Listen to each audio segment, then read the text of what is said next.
In case you're wondering where Canada is getting all these out-of-control immigration targets from, they're being pushed by a group called the Century Initiative. They want to see Canada's population boom to 100 million by 2100. And they've got the ear of the Liberals. Actually, it's even worse than that. The Liberals are asking them for advice, and I've got the documents to prove it. I have exclusive access to information briefing notes from the Immigration Ministry detailing a November 2022 meeting between Canada's Immigration Minister, at the time, Fraser, and a public interest group which seeks to fill Canada up with 100 million people by 2100. The turn of the next century. It's called the Century Initiative, and it has included notable figures like Edmonton's former mayor Don Iveson, who recently accepted a Trudeau appointment at the Canada Mortgage and Housing Corporation, or the CMHC. Now, these documents were made available to Rebel News thanks to your crowdfunded donations to a special crowdfund at rebelinvestigates.com. As you know, Canadians are currently struggling with an affordability crisis where Trudeau's escalating taxes are being compounded by housing supply issues, cost of living issues, and of course, unemployment. And yet the Liberals won't back away from their insane immigration targets in a complete and total lack of understanding of the very basic rules of supply and demand. In the briefing notes for the meeting, Liberal Immigration Minister Fraser seems well aware of the public's perception of 500,000 new Canadians each year being an unmanageable and unfair target. But in fact, reducing the overall portion of the population that's made up of temporary residents could have a positive impact on housing pressures that we're seeing in communities as we continue to accommodate longer-term population growth through a sustained and well-planned permanent residency immigration strategy. Public support for immigration in Canada remains strong and is dependent on good outcomes in a well-managed system. Yeah, I'm not sure we have that. If immigration levels grow at a rate faster than Canada's absorptive capacity can handle, it risks turning this public perception negative.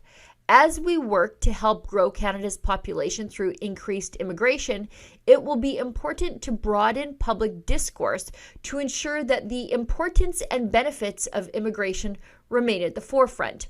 I believe the Century Initiative can be an important ally in this regard.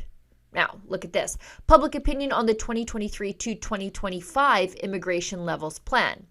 A recent November 14th, 2022 online survey by Leger, in collaboration with the Association for Canadian Studies, published in the Canadian Press, found that 49% of respondents believe the target of 500,000 new admissions in 2025 would be too many immigrants, while 31% felt it would be the right number and only 5% felt it would be not enough. When asked, how concerned are you that the government's immigration plan will result in excessive demand for housing and health and social services in Canada, 75% were either very or somewhat concerned. In particular, the availability of affordable housing is an issue that has increasingly been on the forefront of discussions regarding immigration.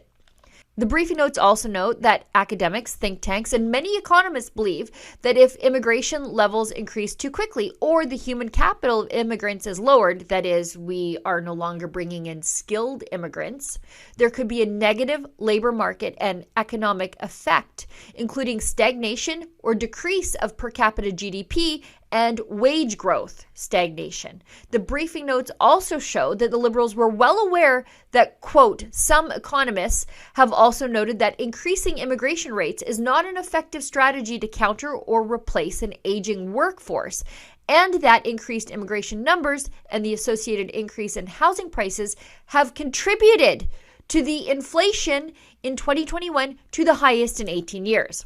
However, the notes for the immigration minister suggest that not only does the Liberal government not care about the public's perception, but they want the Century Initiative's help to drive that number even higher. Look at this. I would be very interested in hearing your views on how your organization may help us develop a strategy to achieve even higher growth in a responsible way that supports strong outcomes for newcomers, and any thoughts that you may have on how your organization can help us ensure that public support for immigration among Canadians remains strong. Friends, you're being crushed by Justin Trudeau's unrealistic and ideological drive to change and mold Canadian society to fit his progressive whims. They don't want to fix the problem of affordability caused by out-of-control immigration targets. They want to find ways and so-called allies to push their narrative that what's happening to Canada is all in your imagination. It's really important to understand the context around immigration. Every year we bring in about 450, now close to 500,000 permanent residents a year. And that is part of the necessary growth of Canada. It benefits our citizens, our communities, it benefits our economy. These are the levels that we have stabilized and grown steadily over the past years, because that's what Canada needs to continue to have a strong economy and strong communities. And it's only going to get worse. For Rebel News, I'm Sheila Gunn Reid. To fund this sort of access to information investigation, please consider making a donation at a special website, rebelinvestigates.com. We'll never take a penny from Justin Trudeau, so we rely on your support to hold him to account.